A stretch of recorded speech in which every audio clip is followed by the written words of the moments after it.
अच्छा जी, मैंने रिकॉर्डिंग पे नहीं लगाया था, मैंने रिकॉर्डिंग में लगा दिया, ठीक है। तो मैं ये कह रहा था कि पब्लिक सर्विस कमीशन के लिहाज से स्पोर्ट्स रिसर्च जितनी हमें ज़रूरत थी पढ़ने की वो तकरीबन हमने पढ़ लिया, बल्कि उससे ज़्यादा पढ़ ली है, ठीक है।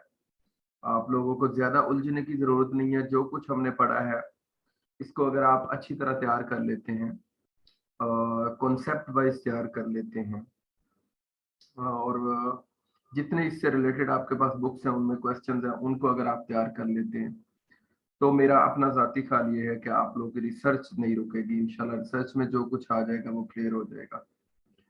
मेन चीज़ है थीम। रिसर्च मुश्किल इसलिए लगती है लोगों को क्योंकि इसके अंदर बहुत सारी ऐसी चीज़ें हैं जिन्हें आप लोगों ने अप्लाई करना होता है। जहाँ पे एप्लीकेशन आती है वहाँ पे थ्योरी जो है 50% रह जाती है और 50% एप्लीकेशन जो है वो होती है। अब क्योंकि हम लोग जो रिसर्च अभी हम लोगों ने पढ़ी है, क्योंकि इसका हम लोग अभी प्रैक्टिकल नहीं कर रहे हैं, कोई रिसर्च वर्क नहीं कर रहे हैं इस पे, ठीक है, जो कि एप्लीकेशन है इसकी। तो इस वजह से थोड़ा-सा आप लोगों को मुश्किल लगेगा। जिन लोगों ने रिसर्च वर्क किया हुआ है, थोड़ा बहुत काम किया हुआ है इस पे, उनके लिए ये इतना मसला नहीं है। अगर आप बार-बार क्वेश्चन अभी अच्छा मज़े की बात ये है कि जब से मैंने रिसर्च स्टार्ट की है, किसी भी बच्चे ने मुझे कोई एमसीक्यू रिसर्च से रिलेटेड सेंड ही नहीं किया कि सर इसका राइट आंसर बता दें। अच्छा ये एक मैंने रिसर्च की है आप लोगों पे कि आप लोगों ने रिसर्च को या तो आप लोग को समझ ही बहुत आ गई है, आप लोग को आती बहुत है, ठीक है, या फिर ये है कि आप लोगों ने इसको सीरियस ही नहीं लिया इतना, और इसीलिए मैं ब्रेक कर करके थोड़ा सा मैं भी रिलैक्स था, ठीक है, कुछ मेरे भी एनुअल स्पोर्ट्स चल रही थी, इस तरह चीजें चल रही थी, तो मैं भी थोड़ा इजी रहूं कि यार बच्चे तैयार कर रहे होंगे, कॉन्सेप्ट वाइज तैयार कर रहे होंगे, ठीक है। लेकिन इवन अ सिंगल पर्सन ने मुझे व्हाट्सएप पे मेरे मैंने जैसे आप लोग को बताया हुआ है, मुझे नहीं आप लोगों ने सेंड किया कि सर इसका राइट आंसर बता दें जो कि रिसर्च से रिलेटेड कोई एमसीक्यू। तो सर अभी तक तो एमसीक्यूज को टच ही नहीं किया, तो अब हाँ जी, इंशाल्लाह आज लास्ट है तो अब करेंगे सर। हाँ थोड़ा जी, स्टार्ट किया था एमसीक्यूज को, लेकिन वो सर के ऊपर से गुजरते गए तो सोचा नहीं है अभी नहीं हो पाएगा, नहीं नहीं तो वो मैं पहले समझ ले अच्छे से। इसीलिए थोड़ा थोड़ा पढ़ा रहा था कि आप लोग इस जितना मैं पढ़ा रहा हूँ इससे रिलेटेड जो कुछ है आप साथ साथ तैयार करते जाए, ठीक है। लेकिन कोई मसला नहीं, आज हमारा लास्ट सेशन है, और आज हमारा लास्ट सेशन है इसी का रिसर्च का, ठीक है। इसके बाद मैं 2 दिन आप लोगों को दूंगा, 2 से 3 दिन, ठीक है। इसके बाद आपका टेस्ट होगा, ठीक है। तो क्योंकि टेस्ट के बगैर ना मुझे तसल्ली होती है ना शायद आप लोगों को तसल्ली होगी, ठीक है। तो टेस्ट बड़ा जरूरी है। तो मैं कोशिश करूंगा कि आप लोग को 1-2 दिन दे के आप लोग का टेस्ट लिया जाए, और उस टेस्ट में आप लोग अच्छा परफॉर्म करें। 2 दिन आप मैंने तो रिसर्च स्टार्ट करवाने से पहले आप लोगों को ये कहा था कि जितने दिन हमने रिसर्च पढ़नी आप लोगों ने कुछ भी और नहीं पढ़ना। ये मेरे अल्फाज थे, अगर आप लोग वीडियो हमारी रिकॉर्डेड अगर आपके पास पड़ी है तो आप लोगों को अंदाजा होगा। तो अभी आप लोग कोशिश ये करें कि इसको साथ लेके चले, ठीक है। 1-2 दिन आप लोग को दे दूंगा, आप लोग अच्छी तरह इसको तैयार करें, जहां जहां से इसके एमसीक्यूज मिलते हैं आप लोग अच्छा एमसीक्यूज पढ़ेंगे तो फिर आ जाएगी समझ, ठीक है। ये मैं आप लोग को बता रहा हूँ कि ये एप्लीकेशन है इसकी, ये ऐसा नॉलेज है जो एप्लीकेट करना है आपने, ठीक है। जब तक आप इसको इस पे काम नहीं करेंगे, इसको प्रैक्टिकली करेंगे नहीं, आप लोग को इसकी बहुत कम समझ आनी है। लेकिन क्योंकि हमारा जो पेपर पैटर्न है वो एमसीक्यूज टाइप है, तो एमसीक्यूज अगर आप साथ साथ पढ़ते और हम लगे रहते, आप लोग मुझसे कुछ चीजें पूछते रहते, तो काम चल जाना था, ठीक है। तो फिर भी मैंने आप साथ दे ना तो एक पेपर पब्लिश कर लेते हैं ना, तो रिसर्च सारी ठीक तरीके से समझ आ जाएगी। हाँ, लेकिन देखिए असल मसला पता है क्या मसला, ये है कि जब मैं पढ़ा रहा हूँ ना, तो मुझे पता है कि मैंने किस लेवल पे नीचे गिर के पढ़ाना है, क्योंकि बहुत सारे ऐसे बच्चे हैं जिन्होंने रिसर्च पढ़ी है सिर्फ, कोई काम नहीं किया हुआ। आप में से बहुत सारे ऐसे बच्चे हैं जिन्होंने काम भी किया हुआ है, ठीक है। तो उनके लिए आसानी होती है, लेकिन मुझे क्योंकि दोनों लोगों को लेके चलना होता है साथ, तो मैं फिर कोशिश करता हूँ कि डाउन टू अर्थ जाके चीजों को जो है वो आप लोगों के सामने पोर्ट्रे करूं, ठीक है। इसीलिए मैंने बहुत सारी चीजें, बहुत सारा सिलेबस जो था जो नॉन इम्पोर्टेंट था, जो कि इम्पोर्टेंट तो था, क्योंकि वो एप्लीकेशन जब आपको मैं रिसर्च पेपर दे दूं, आप उस पर काम करें, ठीक है, कोई टॉपिक दे दूं, तो फिर वो जरूरी था। लेकिन अगर आप, मैं सिर्फ पीपीएससी के पेपर को देखूं, तो जो कुछ मैंने पढ़ाया, मैंने कोशिश की है कि वो चीजें पढ़ा दूं आप लोगों को जो आप इजीली समझ सकें, ठीक है। तो कोशिश ये आप लोगों ने करनी है कि जो चीजें मैंने पढ़ाई हैं उनसे रिलेटेड ही आप चीजें पढ़ें, एमसीक्यूज पढ़ें, ठीक है, जिन पे मैंने फोकस किया आप सर लोगों। एक ये जी, सर एक ये भी इशू है ना कि मुझे तो टाइम बड़ा लगता है, तो कवर नहीं होता मुझसे सिलेबस ना। जी दोबारा बोले, समझ नहीं आई मुझे। सर मैंने कहा कि अगर मैं काफी घंटे भी पढूं ना, लेकिन फिर भी मुझसे इतना सिलेबस नहीं कवर होता ना, ये समझ भी लेट आती है, उसके बाद फिर उनको याद करने में बड़ा टाइम लग जाता है, जी जी, तो मैं कम ही पढ़ा। मैं इसीलिए कह रहा हूँ कि बहुत सारे ऐसे बच्चे हैं जिनका बेसिकली वो थोड़ा वीक है, ठीक है, लेकिन इसीलिए फिर मुझे उन सबको लेके चलना पड़ता है। हमें से बहुत सारे ऐसे बच्चे हैं जो बड़े अच्छे पढ़ने वाले भी हैं मेरे ख्याल में, ठीक है, या उन्होंने रिसर्च वर्क भी किया होगा, तो फिर मुझे सबको देखना पड़ता है, ठीक है, एक टीचर को सबको देखना पड़ता है। इसीलिए मेरी कोशिश होती है कि मैं वो चीजें आप लोगों के सामने पोर्ट्रे करूँ जो हमें फायदा दे सकें, ठीक है। जो कुछ मैं आज तक पढ़ा चुका हूँ, जो मैंने कहा है, वो आप लोग एज इट इज अगर याद कर लेते हैं और कॉन्सेप्ट अपने पास रख लेते हैं और उससे रिलेटेड एमसीक्यूज करके आप चले जाते हैं, तो आपका ये वाला निकल जाएगा इंशाल्लाह। तो आज हमारा लास्ट सेशन है। जो हमारे एमसीक्यूज है मेरे, वो रहते हैं ANOVA, T test, F test, G test, ये वाले ये एमसीक्यूज भी पढ़ना है। बाकी क्लियर है। और ये मैंने वो लेक्चर नहीं लिया कल वाला, इसीलिए आपने कल लेक्चर नहीं लिया। मेरा भी जिंदगी में यही मसला रहा है कि जिस दिन मैंने अपने सर का लेक्चर नहीं लिया ना, उस दिन ही उन्होंने अहम चीज करवाई है, तो आपने भी जी उस सर। अहम चीज मिस कर दी।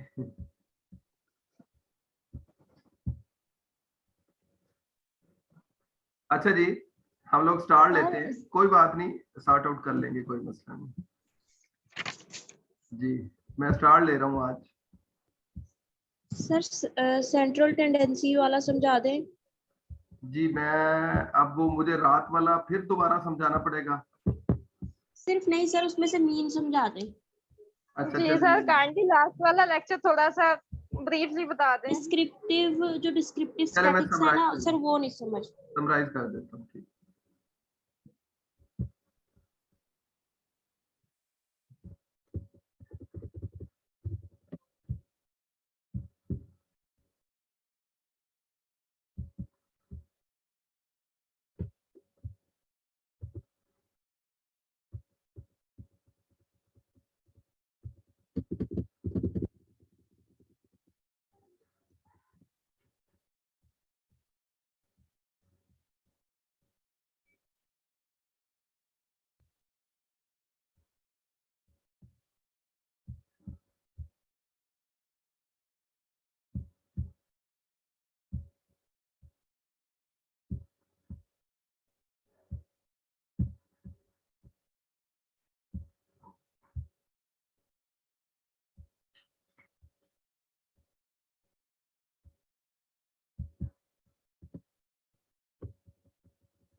जी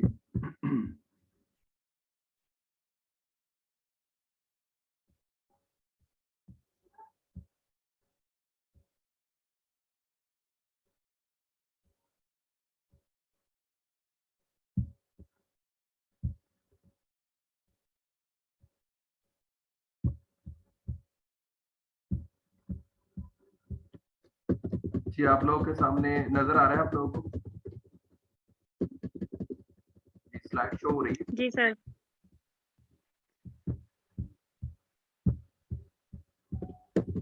इसको मैं समराइज कर देता हूँ, सिर्फ मैंने ये बताना है कि इसमें हम लोगों ने करना क्या है, ठीक है। असल में ये क्वांटिटेटिव डाटा हम लोगों ने एनालिसिस करना है। अच्छा, मैं पहले तो इसका कॉन्सेप्ट आप अपने माइंड में रख लें, ठीक है, कि ये असल में क्वांटिटेटिव डाटा है क्या, बताओ, ठीक है। क्वांटिटेटिव डाटा आपके पास होना है नंबर्स में, 1 2 3 4 5 6 7 8 ग्रेडिंग होनी है, ठीक है। मसलन आपने एक क्वेश्चन बनाया, जिस तरह मैंने आप लोगों को अभी लास्ट इससे पहले वाला चैप्टर जो था, चैप्टर नंबर 9, उसमें हमने क्वेश्चनायर बनाया था। क्वेश्चनायर में हमने ये देखा था कि हमारा जो क्वेश्चनायर है उसमें हम लोगों ने नंबर दिया था। नंबर 1 पे हमने लिखा था एग्री, नंबर 2 पे हमने लिखा था लिटिल बिट एग्री, ठीक है। नंबर 3 पे हमने लिखा था डिसएग्री, ठीक है। नंबर 4 पे हमने लिखा था स्ट्रांगली एग्री। इस तरह हमने 1 2 3 4 दिया था, समझ आ रही है? अच्छा, एक सवाल किया, सवाल के आगे ये ऑप्शन थे, ठीक है। अब क्या मसला हुआ कि आपने तो वहां पे जब टिक करना है तो 1 2 3 करना है ना टिक, समझ आ रही है? अब जब आपने 1 2 3 टिक किया तो आपके पास डाटा भी 1 2 3 में ही आएगा। अब जब डाटा जो है 1 2 3 में आया तो वो डाटा हमारे पास आया क्वांटिटेटिव, क्वांटिटी की शक्ल में आया, ठीक है।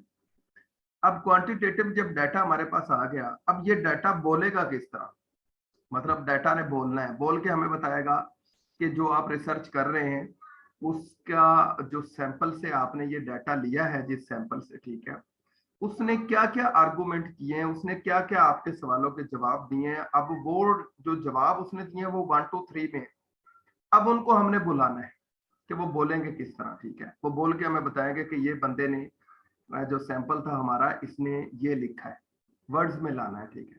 जब हम वर्ड्स में लाएंगे तो उसको एनालिसिस करने पड़ेंगे, उसको एनालाइज करने पड़ेगा, चैनलाइज करना पड़ेगा कि हमारे पास जो 50 लोग सैंपल हमने लिया था, फर्ज करें, ठीक है, जो हमने एक हाइपोथेसिस या एक हमने अपना रिसर्च का जो टॉपिक था वो लिया था, ठीक है, उस पे हमने क्वेश्चन बनाए थे, ठीक है। क्या वो हाइपोथेसिस या उस टॉपिक को जो हमने सैंपल लिया है वो पूरा कर पा रहे हैं या नहीं कर पा रहे हैं, ठीक है।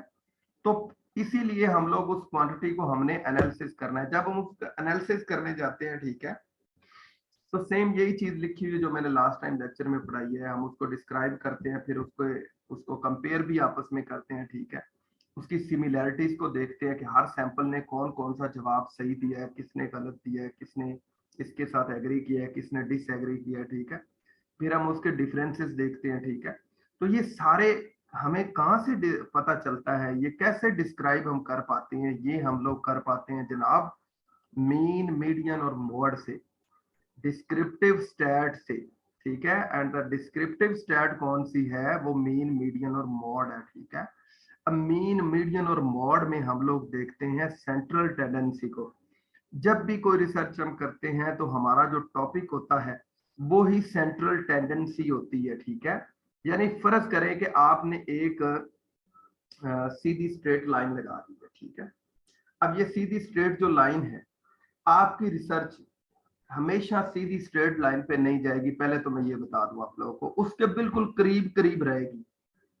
अच्छी से अच्छी रिसर्च भी सीधी स्ट्रेट लाइन में नहीं होती, यानी आप जो हासिल करना चाहते हैं वो 100% हासिल नहीं हो पाता, 99.99% हासिल होता है। यानी उस सीधी लाइन के साथ आपकी रिसर्च नहीं जाएगी, वो रिसर्च हमेशा टेढ़ी मेढ़ी जाएगी, यूं साइडों पे लोग जाएंगे। लेकिन आपने देखना है कि कितना लोग उस सीधी लाइन के पास पास आ रहे हैं, हमारा सैंपल जो है वो कितना जो है वो रिलायबिलिटी हमें दे रहा है, हमारी ऑब्जेक्टिविटी को पूरा कर रहा है, ठीक है। अब यही ऑब्जेक्टिविटी या रिलायबिलिटी जो है, जो हमारी वो सीधी लाइन हमने बनाई थी कि इसके पास पास रहना चाहिए सब कुछ, ठीक है, उसके कितना पास हमारा सैंपल जो है वो हमें आंसर करता है, उसे ही सेंट्रल टेंडेंसी बोलते हैं। और उसको मेजर करने के लिए हम लोग एवरेज निकालते हैं।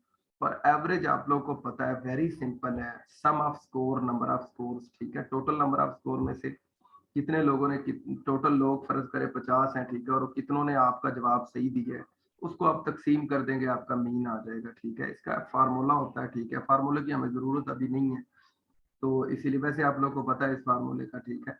और मॉड, मॉड का कॉन्सेप्ट क्या है? मॉड जो है टिपिकल वैल्यू होती है, समझ आ रही है, मोस्ट कॉमन वैल्यू होती है। मैंने इसकी एग्जांपल कल दी थी कि एक प्लेयर है, उसने 100 रन किए हैं, ठीक है, और 100 रन उसने कैसे किए हैं, उसने सिंगल लिया है, डबल लिया है, फिर 3 रन भी लिए हैं, चौका भी लगाया है, छक्का भी लगाया है। तो इस तरह वो बार करते करते करते करते उसके 100 रन पूरे हो गए। तो हम लोग जब देखेंगे उसका मॉड अगर हमने निकालना हो, तो मॉड जब हम निकालेंगे तो हमें पता चलेगा कि उसने चौके सबसे ज्यादा लगाए, समझ आ रही है।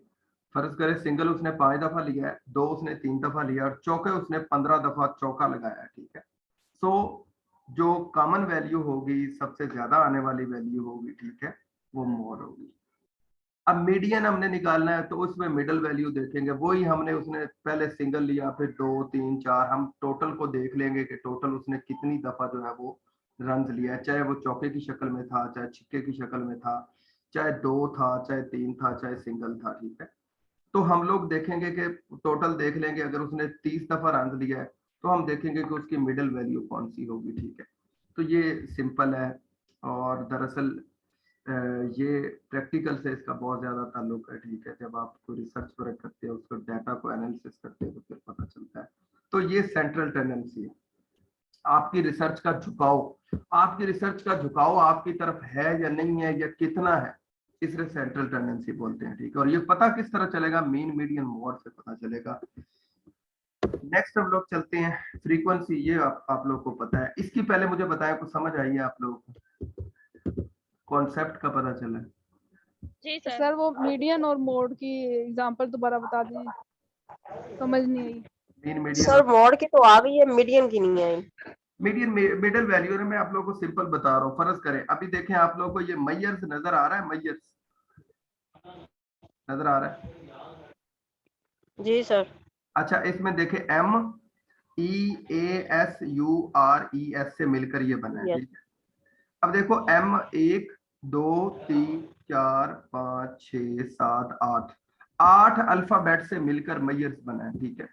तो इसका मीडियन हम जब निकालेंगे तो मीडियन क्या होगा, मीडियन इसका होगा 1 2 3 4, यानी S और U क्या होगा, इसका मीडियन होगा। कैसे S और U मीडियन होगा, क्योंकि 3 इधर बच रहे हैं, 3 इधर बच रहे हैं, तो मिडिल वैल्यू कौन सी बच जाएगी, S और U। अब अकेला S नहीं बच सकता, अकेला U नहीं बच सकता, क्योंकि एक साइड पे ज्यादा हो जाएंगे, दूसरी साइड पे कम हो जाएंगे। तो जो मिडिल वैल्यू होती है वो आपकी क्या होती है, मीडियन होती है। इसी तरह ये दरमियानी हिस्सा सर जी, दरमियान वाला। जी बिल्कुल, मिडिल वैल्यू समझ आ रही है। यही मैं बता रहा था कि यहाँ पे उसने सिंगल लिया, 2 लिया, 3 लिया, तो सेंटर में जो सेंटर की तरफ ज्यादा, सॉरी, जो मीडियन जो होगा, मिडिल वैल्यू जो होगी, उसे हम लोग क्या कहेंगे, मीडियन कहेंगे। ये पूरा फार्मूला है, जो आप क्रिकेट के साथ एग्जांपल दे रहे हैं ना, उनकी समझ नहीं आ रही। जी दोबारा बोले कि सर जो आप साथ क्रिकेट की एग्जांपल दे रहे हैं ना, उसकी समझ नहीं आ रही कि जैसे मीन है कि वो जो स्कोर जो रिपीट करेगा वो, और मोड मतलब जैसे इसमें चौके ज्यादा लगाए हैं तो वो वाली वैल्यू, और मीडियन मतलब अगर 100 स्कोर किए तो उसमें 50। 100 स्कोर उसने किया है ना, ठीक है, टोटल। अब देखो नंबर ऑफ स्कोर उसने किया है 100, ठीक है, और एवरेज सम ऑफ स्कोर, यानी कि हमने उन सबको इकट्ठा कर लेना, 1 2 3 4, ठीक है, उसको इकट्ठा कर लेना, और कितनी दफा उसने स्कोर लिया है वो हमने अलग से रख लेना। अब देखे एक बाल पे उसने चौका लगाया, वो एक ही दफा काउंट होगा, ठीक है, तो वो नीचे आ जाएगी, और जो टोटल उसने 100 किया है वो ऊपर आ जाएगा, 100 ऊपर आ जाएगा, और नीचे उसने कितनी दफा स्कोर लिया है, चाहे वो सिंगल लिया है, 2 लिया है, 3 लिया है, वो नीचे आ जाएगा। वेरी सिंपल है यार, मैं बताता हूँ आप लोगों को। 1 2 3 4 5 6 7 8 25 तक आप कर लें, 25 तक हो गया, नहीं चले 10 तक कर लें, आसानी से समझ आ जाएगा। चले 10 को भी छोड़े, 5 तक कर लें, 1 2 3 4 5। अब 1 को 2 में जमा करें, 2 और 3, 3 और 4 कितना हो गया, 7, और 7 और 5 12, ये टोटल 12 बनता है। और 12 बटा अब कितना हो जाएगा, 1 2 3 4 5, 12 बटा 5, ये आपकी मीन आ जाएगा, एवरेज आ जाएगी। समझ आइए? जी सर। सर बस थोड़ी थोड़ी आई है। थोड़ी थोड़ी फिर आइए। जी सर, वो आप जो समरी से समराइज करके बता देना कि जी मैं समराइज कर देता हूँ। जब आपका डाटा आप पहले, सबसे पहले डाटा जो है आपके पास, उसका आप एवरेज निकालेंगे, ठीक है। एवरेज निकालने के बाद आप देखेंगे कि सबसे ज्यादा दफा, अब सबसे ज्यादा दफा हम क्यों निकालते हैं, वो इसलिए निकालते हैं कि हमारे क्वेश्चन जो है ना, उनमें 1 2 सवाल ऐसे हैं या 3 सवाल ऐसे हैं जो सबने सही जवाब दिए हुए हैं, सबके सेम है। अब सबके वो सेम है, इसका मतलब है सब ने उसके ऊपर टिक किया है सेम को। तो हम क्या करेंगे, उस वैल्यू को जरूर निकालेंगे वहां से कि जो सब सैंपल वालों ने कॉमन जवाब दिया है, ठीक है। सो कॉमन वैल्यू हमें निकालनी पड़नी है और वो मोड के फार्मूले से निकलेगी, ठीक है। और मीडियन, जब हमारे क्वेश्चन में मीडियन हमने निकालना है, वो इसलिए निकालना है कि मिडिल वैल्यू निकालनी है कि इसका जब फार्मूला हम निकालेंगे तो एक आंसर आएगा, ठीक है। वो हमें बताएगा कि हमारा वो जो रिसर्च वाला मैंने स्ट्रेट लाइन एक बताई थी, ठीक है, उसके पास पास क्या वो है कि नहीं है, समझ आ रही है। तो ये सारे फार्मूलाज जो है सेंट्रल, इस सब को सेंट्रल टेंडेंसी बोलते हैं कि क्या अच्छा अब मैं बताता हूँ एक और एग्जांपल आप लोगों को देता हूँ।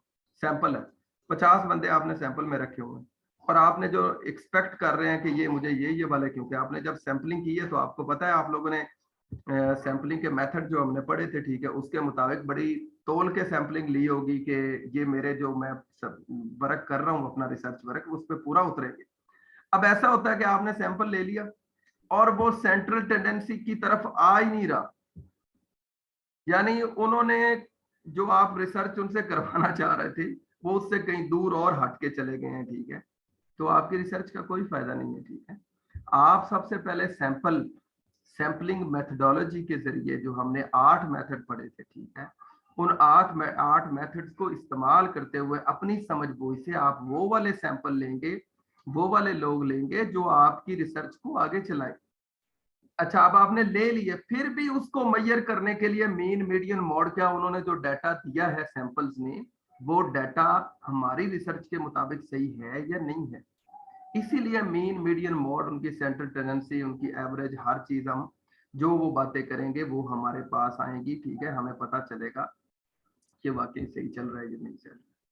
तो ये असल में स्टैट इसीलिए बड़ी जरूरी है। अच्छा, आप लोगों ने ग्राफ देखे होंगे, ठीक है। ग्राफ आप वो जब मीन मीडियन मॉड आप निकाल लेंगे तो फिर आप उसको अपनी रिजल्ट्स को, जो वेरिएबल्स होंगे 2, ठीक है, उन 2 वेरिएबल्स को आप क्या करेंगे, एक को आप लोग जिस तरह ये देखें, इस तरह पिछले हम लोगों ने चैप्टर में ये पढ़ा हुआ है, ठीक है, जब हम लोग क्वेश्चन बना रहे थे, ठीक है, कि ये रिलेशन बनाएंगे वेरिएबल्स का, ठीक है। मसलन हम लोगों ने स्पोर्ट्स साइकोलॉजी में इन्वर्टेड यू थ्योरी पढ़ी थी। इन्वर्टेड यू थ्योरी में हमने परफॉर्मेंस और एंग्जाइटी, ये 2 वेरिएबल थे, परफॉर्मेंस और एंग्जाइटी, ठीक है। और ये हम लोगों ने पढ़ा था कि परफॉर्मेंस के ऊपर एंग्जाइटी असर करती है या नहीं करती, दोनों वेरिएबल्स हैं, कितनी करती है, किस तरफ उसका ग्राफ जाएगा, ये वो मेजर करने के बाद हम लोग जो है वो उसको ग्राफ की शक्ल दे सकते हैं, चार्ट की शक्ल दे सकते हैं। 9th-10th की मैथ जो है उसमें मीन मीडियन मॉड का पूरा चैप्टर है, ठीक है, बड़ी इजी है, बड़ा आसान है, उसको ग्राफ के ऊपर लाना वो भी वहां पे दिया हुआ है, ठीक है। आप थोड़ा सा वहां से हेल्प लेंगे तो आप लोग को ये आसानी से समझ आ जाएंगे जी। नेक्स्ट है हम लोग, इसमें मैंने ये वाली चीजें जो है वो ये देखें, ये आगे मैंने कराई हुई है, ठीक है। यहाँ पे अगली जो नेक्स्ट चीज मैंने पढ़ाई थी जो पेपर में आ जाती है वो कोरिलेशन है। अब कोरिलेशन जो है, आप लोग कहेंगे कि सर अब कोरिलेशन क्या चीज है, मैंने कल बड़ा डिटेल से ये वीडियो में अगर आप लोग देखें तो बताया हुआ है। कोरिलेशन है जी 2 वेरिएबल्स के दरमियान रिलेशन। आपने जो अपनी रिसर्च के अंदर 2 वेरिएबल्स लिए हुए हैं, ठीक है, क्या वो वेरिएबल्स आपस में कितना कोरिलेट कर रहे हैं, एक दूसरे के साथ तामुल भी कर रहे हैं कि नहीं कर रहे। अब देखिए, जैसा कि मैंने कहा, परफॉर्मेंस और एंग्जाइटी दोनों का आपस में ताल्लुक है। परफॉर्मेंस, एंग्जाइटी जितनी कम होगी उतनी परफॉर्मेंस ज्यादा होगी, ठीक है, और जितनी एंग्जाइटी ज्यादा होगी उतनी परफॉर्मेंस कम होगी, ठीक है। आप इसको स्ट्रेस के साथ रिलेट कर सकते हैं, जितनी स्ट्रेस ज्यादा होगी उतनी परफॉर्मेंस कम होगी, जितनी स्ट्रेस कम होगी जितनी स्ट्रेस ज्यादा होगी उतनी परफॉर्मेंस कम होगी, और जितनी स्ट्रेस कम होगी उतनी परफॉर्मेंस जो है वो ज्यादा होगी। अब देखिए, अब ये 2 वेरिएबल है। अब मैं अगर यहाँ पे ऐड कर दूं कि परफॉर्मेंस का ताल्लुक जो है वो किसी इररेलेवेंट चीज के साथ जोड़ दूं, यानी आपके पास गाड़ी होगी तो आपकी परफॉर्मेंस जो है वो क्रिकेट टीम में अच्छी होगी, तो दोनों वेरिएबल्स का आपस में तो कोरिलेशन ही नहीं बन रहा, समझ आ रही है। तो वेरिएबल्स का भी हमने चेक करना होता है कि क्या वो आपस में मिल रहे हैं, मिलजुल रहे हैं, कितना मिलजुल रहे हैं, ठीक है। इसको बड़ा आसान उन्होंने समझाया है। किस तरह समझाया है कि इनकी कोरिलेशन की जो वैल्यू होती है, जो मेरे पीपीएससी के पेपर में भी आई थी, वो किस रेंज में होती है, तो 1 to -1 होती है, ठीक है। 1 का मतलब है आपके साथ कोई बंदा स्ट्रॉन्गली पॉजिटिव कोरिलेशन है, यानी कि बहुत ज्यादा एग्री है, ठीक है। और आर का मतलब ये है कि जो आपका वेरिएबल है वो आपके साथ स्ट्रॉन्गली नेगेटिव कोरिलेट है सही आपके साथ लेकिन नेगेटिव कोरिलेट। और जीरो का मतलब ये होता है कि दोनों वेरिएबल्स का आपस में ताल्लुक ही नहीं है, ठीक है। तो 1 to -1 जो कोरिलेशन है वो कहाँ पे चलता है, 1 to -1 इसकी वैल्यू होती है, ठीक है। 1 का मतलब होता है स्ट्रॉन्गली पॉजिटिव कोरिलेशन है और -1 का मतलब होता है नेगेटिव। और जीरो अगर है दरमियान में, जहरी बात इन दोनों के जीरो बचती, इसका मतलब है कोरिलेशन है ही नहीं। इसको ग्राफ की शक्ल में देखें तो R1 का मतलब होता है स्ट्रॉन्गली पॉजिटिव। इसका मतलब है ये ग्राफ जिसको आता है यहाँ से अगर आप इसको मिलाएंगे और यहाँ से यहाँ मिलाएंगे तो ये दोनों का आपस में क्या बन रहा है, बेहतरीन रिलेशन बन रहा है, ठीक है, 100% रिलेशन बन रहा है। लेकिन R-1 इसमें आप लोग देखें, ठीक है, तो ये इसको यहाँ से यहाँ मिलाएं और इसको यहाँ से यहाँ मिलाएं तो इनका रिलेशन जो है वो टोटली नेगेटिव है, अपोजिट है एक दूसरे के, ठीक है।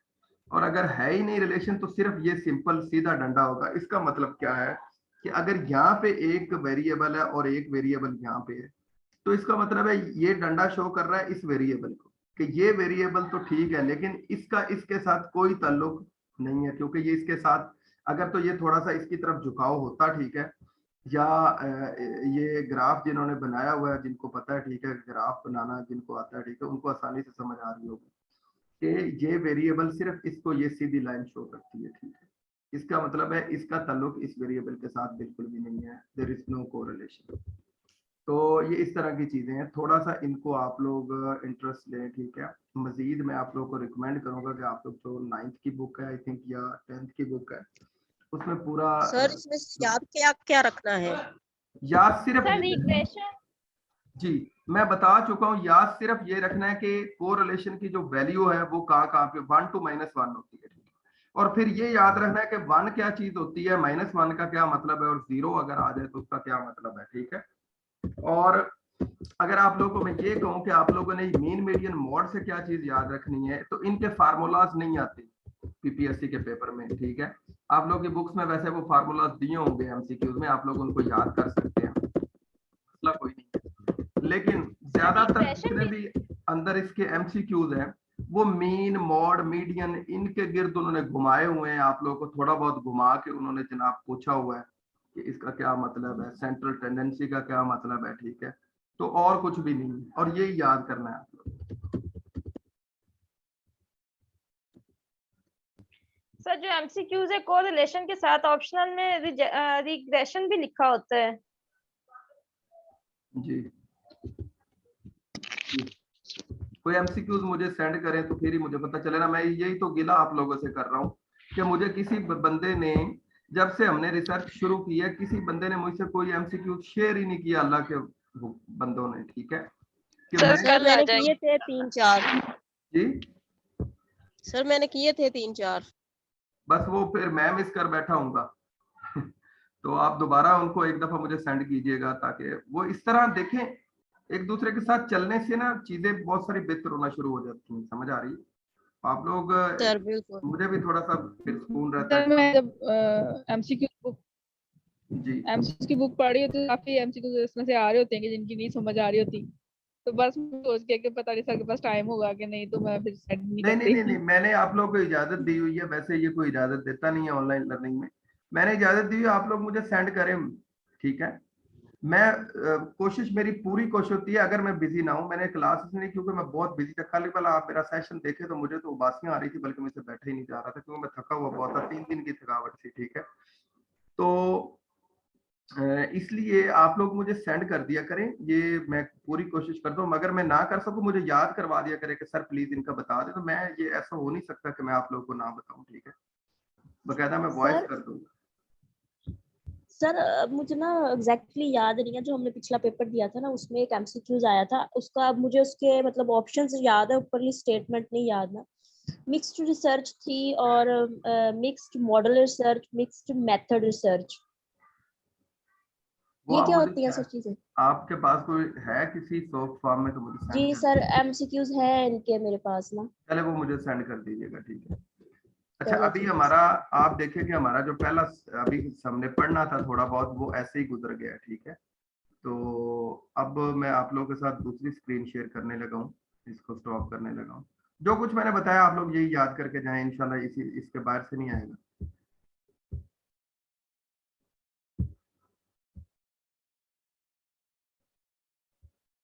अच्छा जी, मैं थोड़ा सा और पढ़ाना है, ज्यादा नहीं पढ़ाना, मुझे लगता है कि इसी के अंदर ही हम कवर कर जाएंगे उसको, ठीक है। तो इसी को पहले पढ़ने की कोशिश करते हैं। सर ये अनोवा किस लिए यूज होता है टेस्ट में? जी मैं उधर ही आ रहा हूँ, अगर मुझे आप लोग थोड़ा सा टाइम दे तो मैं कोशिश कर रहा हूँ कि मैं उस तरफ आ जाऊँ।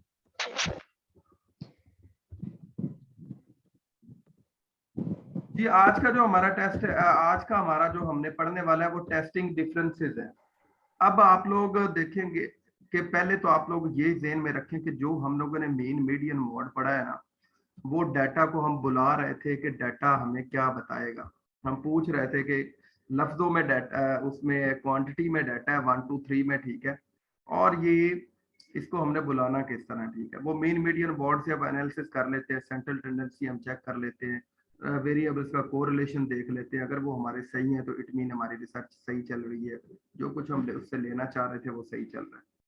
लेकिन आज का जो हमारा नेक्स्ट टॉपिक है वो है टेस्टिंग डिफरेंसेस। अब टेस्टिंग डिफरेंसेस है क्या चीज भाई? अब देखें, एक मैंने टेस्ट किया है, एक किसी और बंदे ने टेस्ट किया है, एक किसी और बंदे ने किया, टेस्ट सेम है, हम तीनों का डिफरेंट आएगा या हम तीनों का डिफरेंट आने के चांसेस है, क्योंकि टेस्ट करने के लिए पूरी एक स्कीम होती है, ठीक है, उसके तहत टेस्ट होता है। अब ये टेस्टिंग डिफरेंसेस जो है, ये किस तरह हम लोग जो है वो इनको बेहतर से बेहतर कर सकते हैं, वो बाकायदा टेस्ट दिए हुए हैं उन्होंने, ये जिनसे आप डिफरेंसेस वगैरह जितने भी हैं वो निकाल सकते हैं या आपको समझ आ सकती है कि कितना फर्क था। तो यही आज का हमारा टॉपिक है। इसमें हम लोग देखें, अच्छा है ये क्या? Test of difference generally assesses whether differences between two samples are likely to have occurred by chance। अब मजे की बात है, 50 बंदों का सैंपल है, 50 बंदे हैं आपके सैंपल में, ठीक है, और ये 50 बंदे, ठीक है, ये 50 बंदे एक ही सवाल का जवाब डिफरेंट डिफरेंट दे रहे हैं, ठीक है, यानी मेजरिंग आपकी आगे पीछे होगी, ठीक है। तो आपने इस आगे पीछे मेजरिंग को किस तरह आप लोगों ने सेट करके अपनी तरफ लेके आना है, समझ आ रही है? अब ये किस तरह होगा? Between two samples are likely to have occurred by chance और whether they are the result of the effect of a particular variable.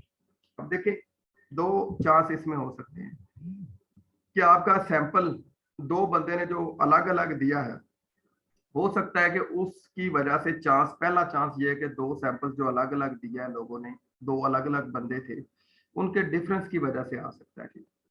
या फिर क्या होगा, whether they are the result of the effect of particular variables, ठीक है। या ये हो सकता है कि जो वो सैंपल था, आप सैंपल जो बंदा सैंपलिंग में आपने सिलेक्ट किया था, ठीक है, और जो आपने उसको क्वेश्चन सामने उसके रखा है, ठीक है, उसमें जो वेरिएबल्स थे, ये हो सकता है कि वो जो वेरिएबल्स हैं वो आपस में इतना कोरिलेट ना कर रहे हो जिसकी वजह से आपका जो टेस्ट है उसमें डिफरेंस आ सकता है, ठीक है। तो इसमें जो हमारे पास पहला हमारे पास चीज है जिससे हम लोग इसको सेट करने की कोशिश करते हैं, मेजर करने की कोशिश करते हैं, वो है T test, the independent sample T test, ठीक है। अब ये आजाद होता है, इस पे किसी जितने भी आपके पास 50 का सैंपल है, 100 का सैंपल है, जितनों का मर्जी सैंपल है, ठीक है, ये इंडिपेंडेंट है। जब आप इसको इससे टेस्ट करेंगे सारी चीजों को, तो वो आपको बता देगा कि असल में ये वाले लोग जो है वो उन्होंने जो है वो आपकी रिसर्च को डिस्टर्ब करने की कोशिश की है, ठीक। अब आप लोगों ने अक्सर देखा होगा कि यूनिवर्सिटीज में या स्कूलों कॉलेजों में रिसर्च पेपर जब आते हैं तो हम अन्य वाह बस लगाए जा रहे होते हैं, एग्री डिसएग्री ये वो रेफर, ठीक। अब उसको कल को जिस बंदे ने रिसर्च पेपर लिया है, जिसने ये रिसर्च जो कर रहा है, अब जब वो डाटा एनालिसिस करेगा तो जाहिर बात है उसका डिफरेंस आएगा टेस्टिंग का, ठीक है। वो फिर किसके जरिए करेगा उसको set? Independent sample T test के जरिए। जो उससे रिलेटेड होंगे वो इसके जरिए वो पकड़ लेगा, और जो बिल्कुल ही जिन्होंने बगैर देखे ही आगे से जवाब लगाए हुए, ठीक है, वो उसके पास साइड पे होके आ जाएंगे, ठीक है। और इसका नाम है टी टेस्ट। अब टी टेस्ट करता क्या है? T test